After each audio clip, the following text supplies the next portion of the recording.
terjun bebas langsung ke laut, dan itu pasti membentur batuan-batuan karang. Mereka itu ritual agar hajatan mereka itu bisa terpenuhi. Jadi ketenaran Gua Langse ini bermula dari cerita bidadari yang turun dari Kayang Dewi Nawang-Wulan, di mana dia mandi di Sendang dan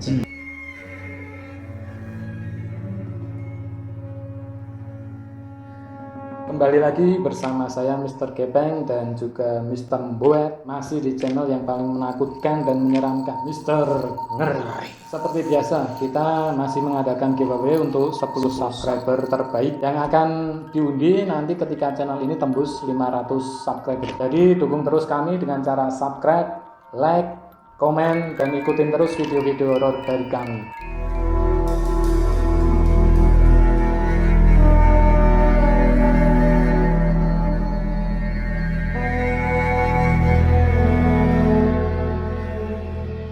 Kalau kemarin kita membahas hal-hal mistis di Jogja bagian tengah, sekarang kita bergeser sedikit ke Jogja bagian selatan. Jogja tidak terlepas dari cerita mistis dan legenda pantai selatan. Kalau kemarin kita mengulas Gua Siluman yang berada di daerah Wonocatur ya bro. Ya, betul. Kali ini kita masih seputaran gua juga, tapi kita akan mengulas hal-hal mistis yang berada di Gua Langse yang terletak di bagian selatan kota Jogja, tepatnya di sepanjang tepian Pantai Parangtritis.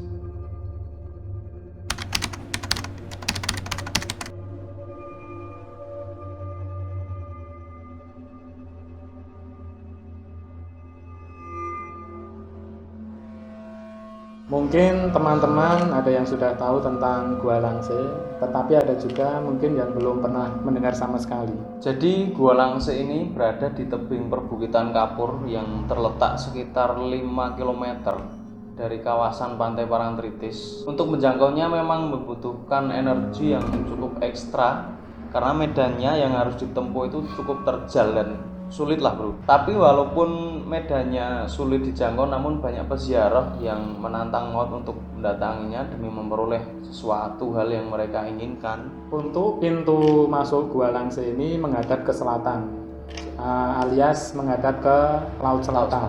Nuansanya sendiri sangat mistis, apalagi ditambah dengan suara deburan ombak dan angin yang sangat kencang. Dan biasanya peziarah melakukan ritual di malam hari, terutama malam Jumat Kliwon dan malam Selasa Kliwon. Jadi untuk menuju ke mulut gua itu, pengunjung melewati jalan setapak yang kira-kira lebarnya paling 1 meter lah, 1 meter, dan nanti kita akan turun ke lewat tebing-tebing itu. Di sana ada tangga juga untuk pijakan kita, untuk istilahnya untuk pegangan lah, tapi terbuat dari kayu itu bro, dan ada juga nanti dari akar-akar pohon itu yang menjulang ke bawah juga, itu juga bisa buat pegangan, tapi juga tetap harus hati-hati karena memang kemiringannya itu hampir 90, ya adalah 90 derajat gitu. Kalau memang nggak hati-hati harus sangat-sangat berbahaya sih, curam sekali ya benar. Dan itu pun di bawahnya kan juga ada batu-batuan karang juga toh bro. Tapi sebenarnya perjalanan menuju ke Gua Langse ini cukup mengasihkan bro, ketika dinikmati. Jadi setelah berjalan kaki sekitar 150 meter dari parkir kendaraan, kita akan melewati tanah lapang dan hutan jati. Jadi nanti kita akan sampai ke batu yang namanya Batu Pelawangan.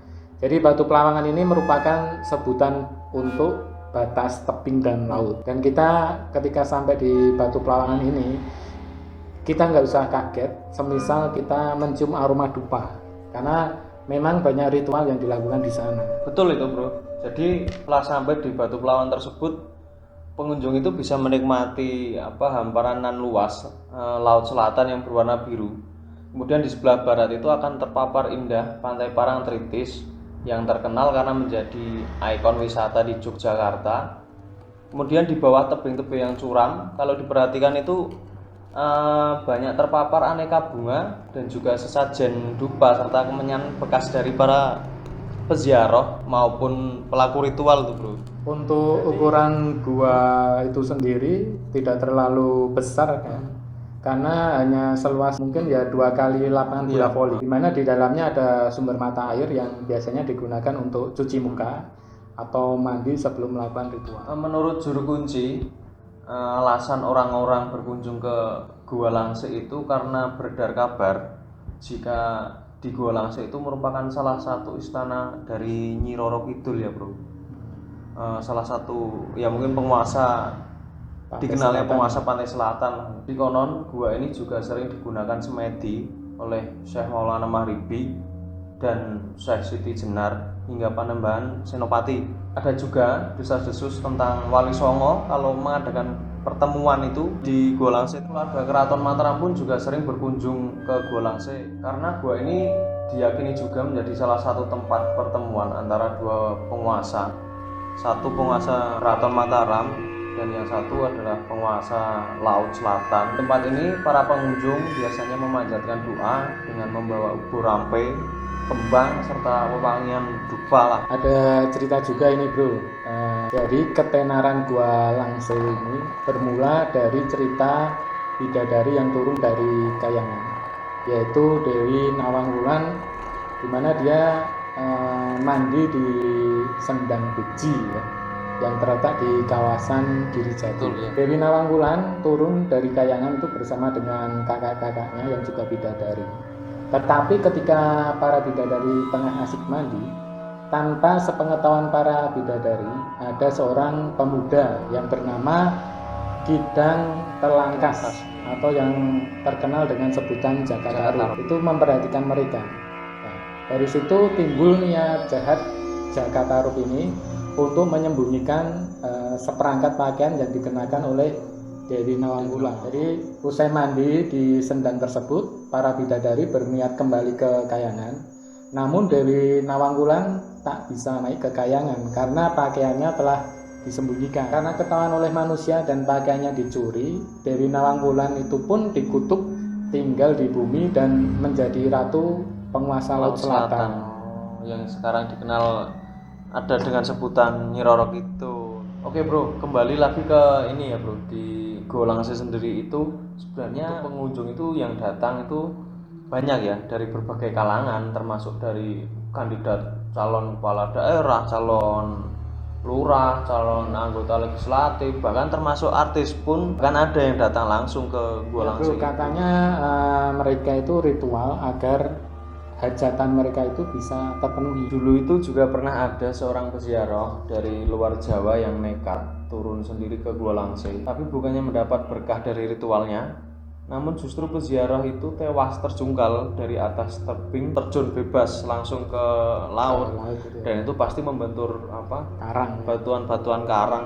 Jadi menurut warga memang sudah banyak korban di sana karena melihat kondisi medannya yang sangat ekstrim. Bahkan kemiringan tebingnya pun bisa sampai 90 derajat. Jadi untuk teman-teman yang penasaran dan pengen ke sana, apabila ragu-ragu itu jangan sekali-sekali mengunjungi tempat Gua Langse itu ya bro ya. Harus dipertimbangkan terlebih dahulu karena memang kalau tidak berani jangan dipaksakan daripada nanti terjadi hal-hal yang tidak diinginkan. Jadi kalau memang ragu-ragu mendingan nggak usah ke sana ya. Karena melihat medannya itu memang sangat ekstrim ya, betul. Bahkan tangga yang dilalui itu kemiringannya memang 90 derajat dan bawahnya itu sudah lautan yang dimana di situ banyak batu karangnya. Batu karang-karang yang tajam-tajam lah. Jadi mental harus ada, konsentrasi harus penuh, juga niat hati kita harus baik di sana. Jadi intinya kalau ke sana kita nggak usah neko-neko. Ya, mungkin itu dulu bro yang bisa kita ulas hari ini ya. Bagi teman-teman yang ingin memberikan masukan, silahkan memberikan komentarnya. Dan jangan lupa dukung channel ini dengan cara subscribe, like, dan bagikan ke teman-teman semua. Oke, terima kasih. Salam Mr. Ngeri.